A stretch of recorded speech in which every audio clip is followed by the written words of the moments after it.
விக்ரம் அப்போ ட்ரையல் பார்த்துறேன். கோகுல்ராஜ் சொல்லுங்க, என்ன சொல்ல வாரீங்க? என்ன சொல்ல வலிக்கிறீங்க?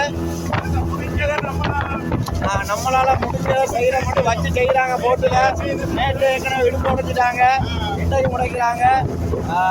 இந்த பேரிடரானது எங்களுக்கு ஒரு மகிழ்ச்சியான பயணமாக இருக்கவில்லை.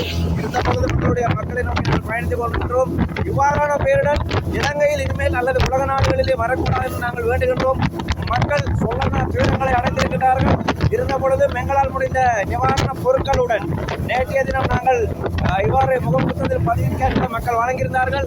அதே போன்று இன்றும் 4 படகுடன் மறுபக்கத்திலே லயன்ஸ் கிளப் செந்துருனாக்கள், மறுபக்கத்தில் எங்களோட ராஜனன் என்று ஒரு 600 சாப்பாடு பாசங்களுடன் இரவு உணவுடன் வந்திருக்கிறார்கள். ஆகவே நாங்கள் தொடர்ந்து பயணித்துக் கொண்டிருக்கின்றோம். மக்களே, நாளைக்கும் உங்களுக்கு இதே போன்ற உதவிகளை வழங்கி வைக்குமாறு அன்போடு கேட்டுக்கொள்கிறோம்.